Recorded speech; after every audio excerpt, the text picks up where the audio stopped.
Does your life look exactly how you want it to? Whether you feel like you're too much, too little, or like a square peg trying to fit into a round hole, you're in the right place. Because when you lean into what makes you authentically you, you live better than you ever thought possible. How do I know that? Because I'm doing it. I've taught other people how to do it, and I can help you do it too. So come along and let's unlock your people puzzle and make your life better than ever. Welcome to the Moving Toward Better podcast. We all have an inner voice, and most of us seem to have one that isn't very nice. Why? Because we're playing by someone else's scorecard, and that is nothing but a recipe for everything from depression to disaster. Hello, my lovelies, and welcome to the Moving Toward Better podcast. I'm your host, Karen Bemis from movingtowardbetter.com, and I'm here to help you lean into what makes you authentically you to live your best life, not the one someone else thinks you should live. Most people were told one of two things growing up. Either they were not enough, not smart enough, not pretty or handsome enough, not good enough, or they were too much. Too aggressive, too dramatic, too flighty. The list goes on and on. But you know what? That was someone else's opinion, and it created a scorecard for your life that had nothing to do with you and everything to do with a significant person in your life at that time. In my case, I was both too much and not enough at the same time. When I was in 6th grade, I got all A's and B's on my report card. By that, I mean every grade for every quarter was an A except for a B in health that I got the first quarter of the year. Any idea what was mentioned most when talking about that report card? Yup, the B. And it bothered my parents so much that they called the teacher to find out what I had done wrong. Turns out only one girl and 2 entire classes of students in our wing got an A. But guess what that meant? That I should have been the one to get that A. Interesting, no? On the other side of things, I was an emotional child, as many are. And whether I was happy or sad, it was easy to see it on my face. But because my parents weren't big fans of big emotions, they dubbed me dramatic because I felt and expressed my emotions freely.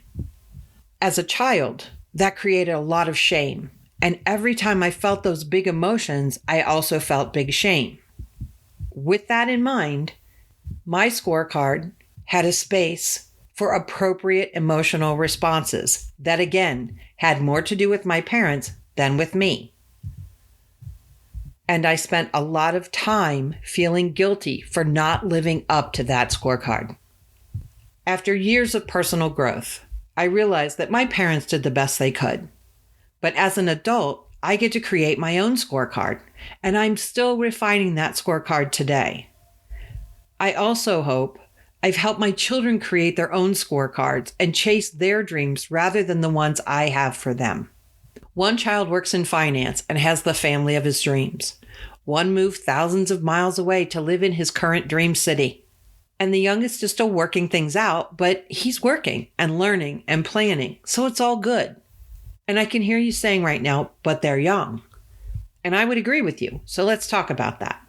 Most people have big dreams, and some of them can seem really silly or scary to us as adults. When my youngest child was about 10 years old, he only wanted to play video games, and it drove me crazy.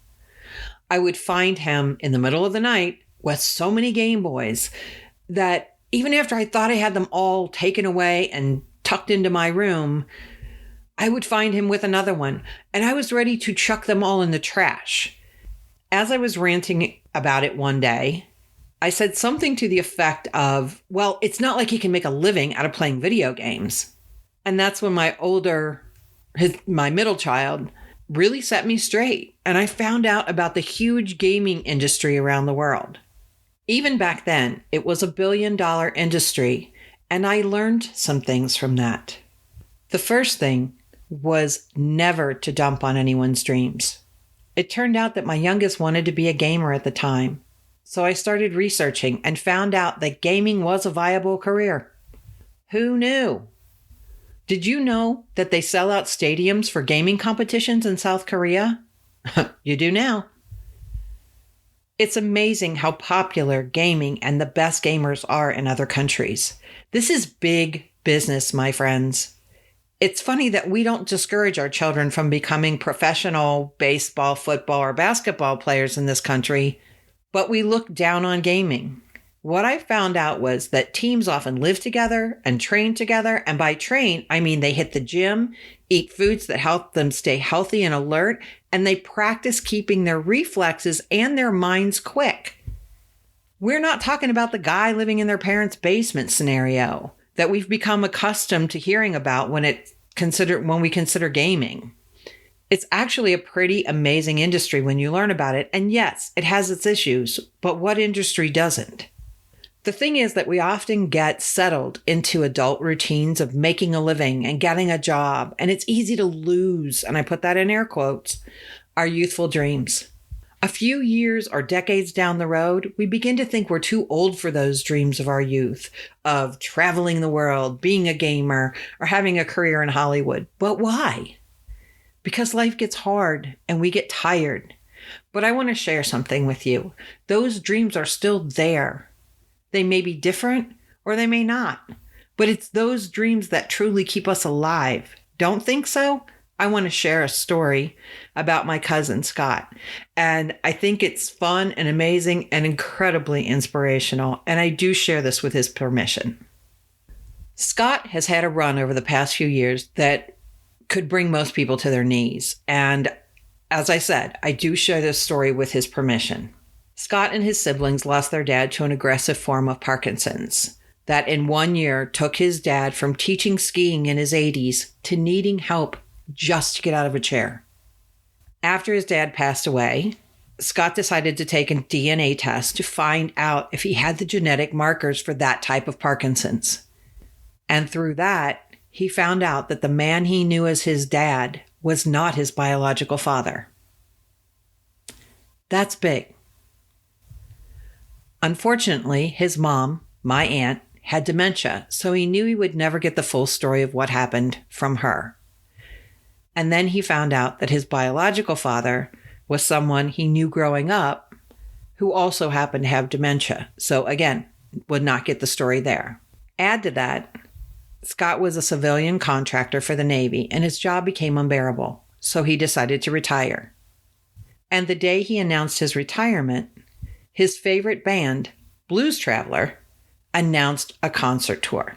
When I say this is his favorite band, I want to explain what that means. Scott lives in Washington State. From 2001 to 2023, he saw Blues Traveler perform 15 times at Red Rocks in Colorado, on or near the 4th of July. And for 2 of those years, they didn't perform. That, my friends, is a fan. So what does this have to do with anything? Well, Scott has had a dream since he was a teenager to follow a band on tour. So he approached the band, who he knew as acquaintances, and proposed documenting their journey across the country. The band was a bit skeptical, but they agreed. And Scott is also a practice photographer, so he promised them that the stills would be good, but he couldn't vouch for the video since he was newer to the medium. When the band saw his still images, they were thrilled. You can see several of those images at photogypsy.com, which is his website, and the link for that is in the show notes. But again, it's photogypsy, photogypsy.com. But the best part for me came during the last concert of the season. You see, the last concert was in Indianapolis, and Scott invited my husband and me to attend. It was swelteringly hot and ridiculously humid, and everyone working with and for the band was soaking wet. The thing is that I don't think I've ever seen my cousin happier. He smiled nearly the entire night, and when I mentioned the weight he had obviously lost, he told me it was because he was so busy having the time of his life that he forgot to eat. Something his wife of many years confirmed was definitely a new behavior. In his 60s, my cousin lived mostly in a van, having the time of his life, and will spend several weeks going through the mounds of content he collected along the way of the band and the many side trips he took. Would he do it again? When I asked the day after the concert, he was exhausted and said he was glad he did it, but he wasn't sure about doing it again. A couple of weeks later, after some good sleep and being home for a few days, he tells me that he would happily do it again. In a minute was what he actually said. I don't know about you, but even with having no desire to do that for myself, I find his perspective incredibly inspiring. Have you ever noticed that people often make a lifetime of being uncomfortable rather than choosing what gives them great joy? Why do we/they do that? To keep some kind of uncomfortable peace? Ew. Now, I'm not advocating that you run off and leave everything and everyone behind, especially if you have a family. But what if you start baby stepping your way to the future of your dreams?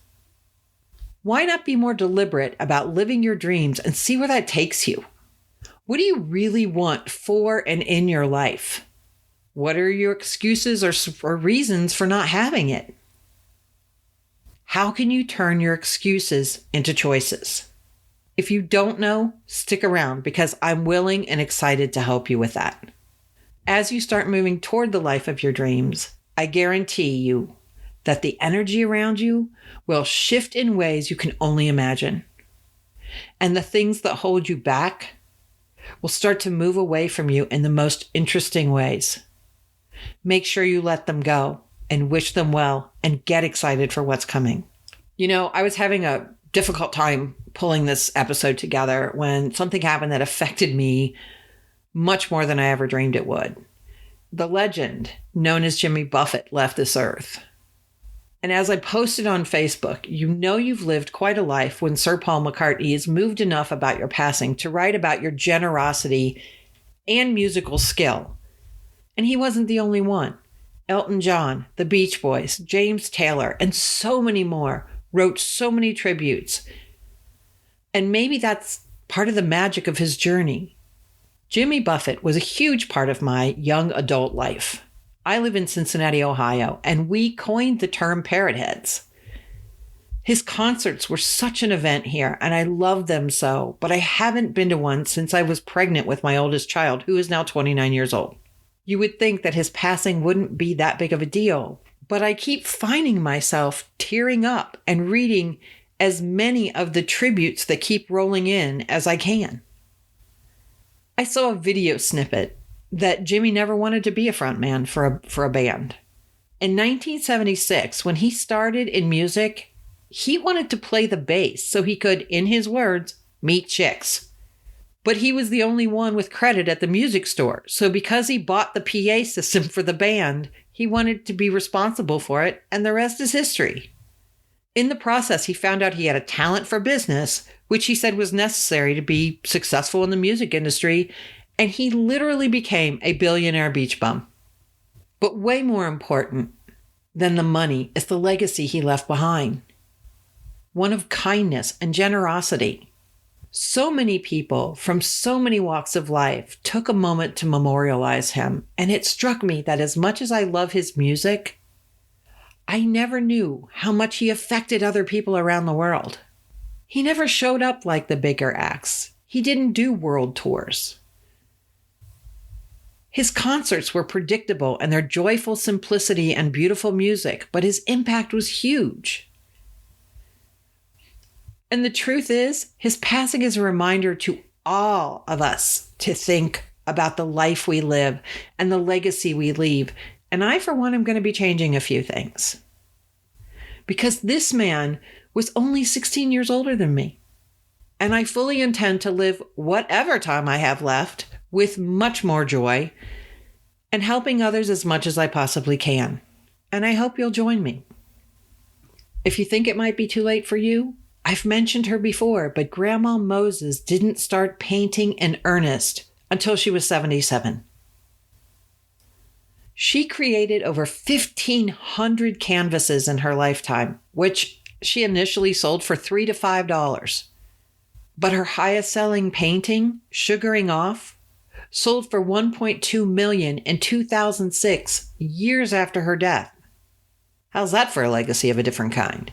Maybe you think you're too old to start a business, but Mary Kay Ash started Mary Kay Cosmetics at age 45, 1 month after her husband died.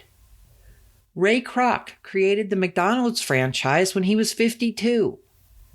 Ernestine Shepard became the world's oldest bodybuilder at 56.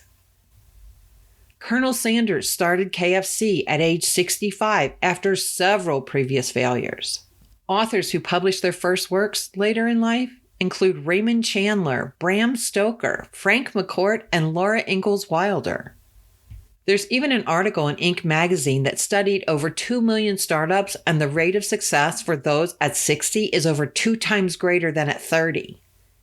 That's not to discourage anyone in their 30s, but if you're younger and you might think about working with somebody older to give yourself the best chance of success. By the way, the link to that article is in the show notes. Maybe you think you're too heavy to be successful. Then consider Kevin James, Kathy Bates, Aretha Franklin, Kirstie Alley, Tyler Perry, or Oprah Winfrey. Maybe you think poverty or finances are holding you back. Well, then let's talk about Leonardo DiCaprio, Cristiano Ronaldo, Eminem, J.K. Rowling, Steve Jobs, and Charlie Chaplin. They all came from poverty and became incredibly wealthy. Was their talent involved? Sure.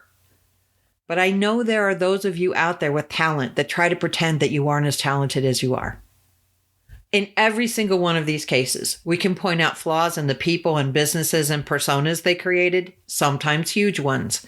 But the truth is that these people became successful overcoming some rather impressive hurdles. And they show us that it can be done. So what's your excuse? Lack of consistency and not following my own intuition or mine. But I'm learning. I've had some amazing mentors and coaches that couldn't really grasp the vision I have. A business where I help people find their own Jimmy Buffett lifestyle and run with it.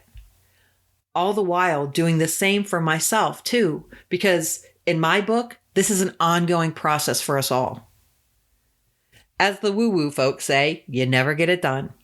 So I say, why not enjoy the ride as much as you can, no matter what you're working on? And that's part of the magic too. Always keep working on things that bring you joy while acknowledging things that get in your way. One of the things I know that gets in the way for many women, and some men too, is the state of their home and or office. I've honestly found it to be true that clutter is one of the greatest obstacles, not to success, but to even getting started on the thing that lights you up. Clutter seems to say to people, you can't even keep your house clean. You can't even keep your desk clear and clutter-free. What makes you think that you can do this big thing you're dreaming of? You know what I say to that? Your clutter's a liar. But I know it bugs you, so here's what we're going to do. We're going to work on that together. Starting September 18th, 2023, I'll be hosting a free 2-week procrastination/declutter before the holidays challenge. You may think that has nothing to do with success, but you would be wrong.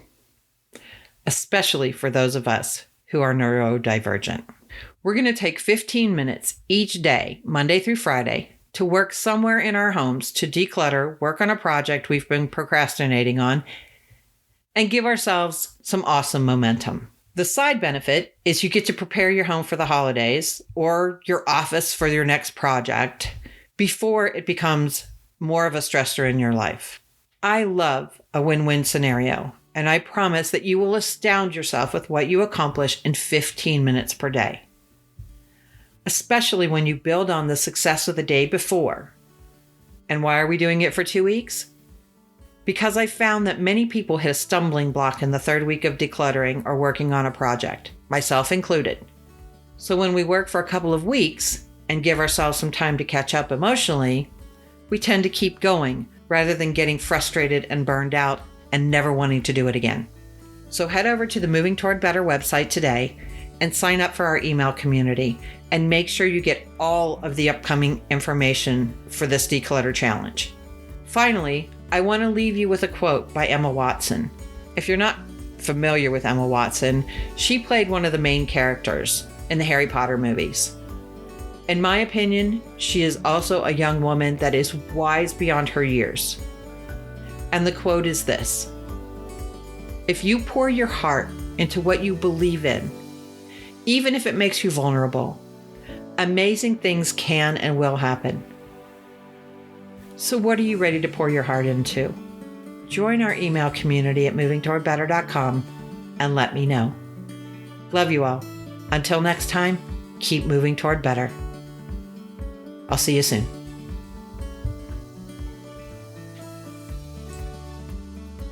At Moving Toward Better, it's our mission to help you unlock a fantastic life, powered by what's unique and authentically you.